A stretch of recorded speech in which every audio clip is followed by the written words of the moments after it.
Assalamualaikum warahmatullahi wabarakatuh. Sebelumnya, perkenalkan nama saya Elva Elana. Saya dari kelas C, NIM 071. Saya akan menjawab soal-soal UTS dari matkul PIP, yaitu pengantar ilmu pertanian. Soal pertama, yaitu apa definisi dari pertanian?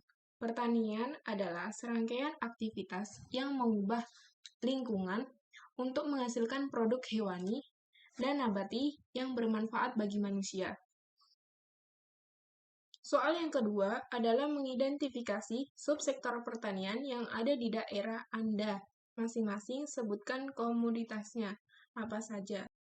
Di daerah saya, itu daerah Tuban, itu komoditas yang pertama adalah tanaman pangan di daerah Tuban, yakni padi, jagung, kacang tanah, kacang kedelai, dan kacang hijau. Yang kedua adalah komoditas perkebunan, yaitu ada cengkeh. Yang ketiga adalah komoditas peternakan. Di Kabupaten Tuban, itu ada salah satu di Kecamatan Bancar, sangat strategis untuk terus dikembangkan. Ada jenis sapi, yaitu sapi anjole dan juga sapi semental.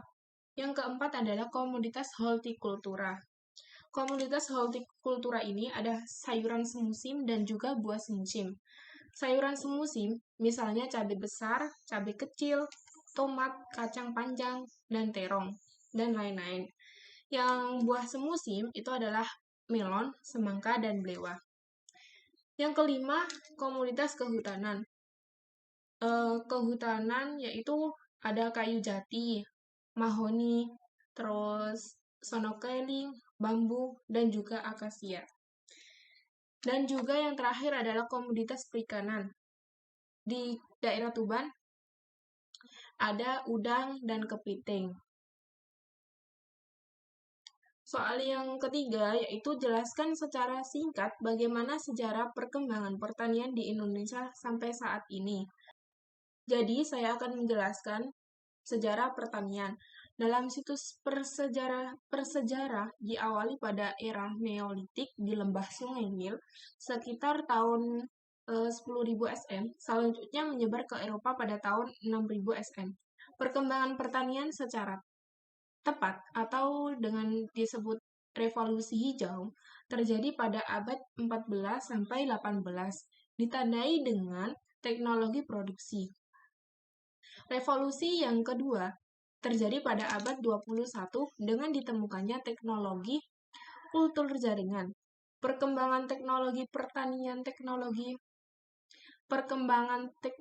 pertanian secara cepat atau disebut dengan revolusi hijau di Indonesia terjadi saat pemerintah Orde Baru Soeharto, yaitu pada tahun 1968 sampai 1998, dengan ditandai tercapainya kondisi swasembada pangan pada tahun 1984. Hal itu karena semua infrastruktur pertanian atau jaringan irigasi dan kebutuhan saprodi dapat dikondisikan oleh pemerintah pada era kepemimpinan Soeharto. Dikenal istilah teknologi pasca usaha tani, yaitu ada 5 unsur teknologi yang harus dicapai kemajuan bidang pertanian, yaitu pengolahan lahan, perairan, pemupukan benih unggul, pengendalian hama, dan juga penyakit. Yang soal keempat adalah apa saja tantangan yang dihadapi sektor pertanian secara umum yang ada di daerah Anda dan secara khusus pada komoditas yang Anda pilih. Jadi, tantangan yang dihadapi sektor pertanian di daerah Tuban yaitu pemenuhan kebutuhan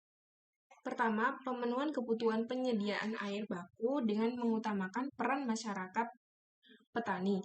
Yang kedua, pengendalian kawasan rawan banjir.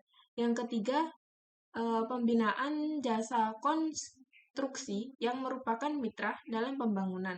Yang keempat, keterbatasannya sumber dana pemerintah daerah untuk membiayai pembangunan sarana dan prasarana, infrastruktur urusan pekerjaan umum, dan penataan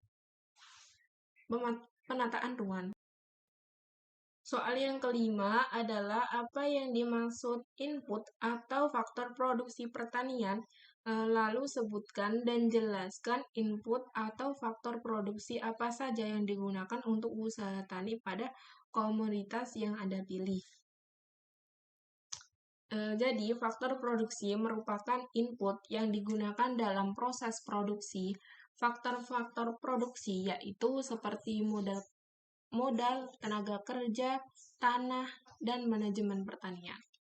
Faktor produksi modal adalah sumber-sumber ekonomi di luar tenaga kerja yang dibuat oleh manusia. Dan faktor produksi yaitu faktor produksi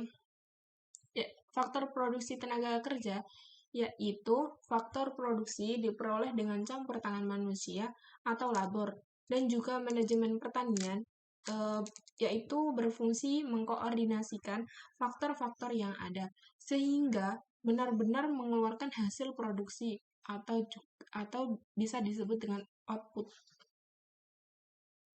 Lanjut soal yang keenam adalah apa yang dimaksud pengolahan pasca panen dan pemasaran produk pertanian, lalu bagaimana proses pasca panen dan saluran pemasaran pada komoditas yang Anda pilih. Bisa lebih dari satu saluran pemasaran. Langsung saya jawab, yaitu pengolahan pasca panen itu adalah tindakan pengolahan hasil panen dengan tujuan akhir untuk dipasarkan kepada konsumen. Sedangkan pemasaran produk pertanian merupakan suatu sistem yang terdiri dari sub-subsistem dari fungsi-fungsi pemasaran.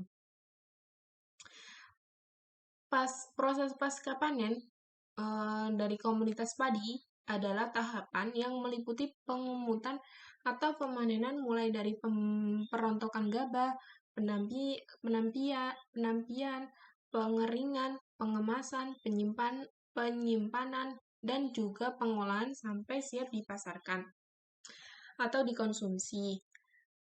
Dan saluran pemasaran barang konsumsi pada umumnya yaitu produsen ke konsumen dengan saluran terpendek untuk distribusi barang-barang konsumen tanpa melalui atau melibatkan perantara. Dan juga ada produsen pengencer konsumen. Dalam saluran ini, produsen menjual pada pengencer dalam jumlah yang besar tanpa menggunakan perantara. Soal yang ketujuh, apa yang dimaksud dengan kelembagaan pertanian? Lalu kelembagaan pertanian apa saja yang ada di daerah Anda, serta jelaskan peran dan fungsi dari kelembagaan tersebut.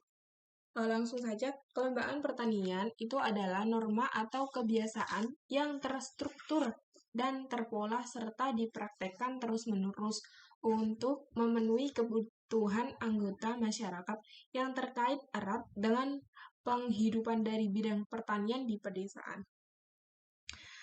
Kelembagaan yang ada di daerah Tuban, yaitu kelembagaan kelompok tani dan penyuluhan yang berperan penting dalam mempercepat proses ahli teknologi tersebut, yaitu pembentukan organisasi kelompok tani dan lembaga penyuluhan. Lembaga penyuluhan merupakan bagian dari delivery sistem yang berfungsi menyalurkan inovasi teknologi kepada para penggunaannya. Sedangkan yang organisasi kelompok tani merupakan bagian dari receiving system atau sistem yang menerima dan menerapkan inovasi teknologi yang diperkenalkan. Soal yang ke-8 atau yang terakhir yaitu sebagai generasi muda atau milenial, apa yang Anda lakukan untuk kemajuan pertanian di Indonesia?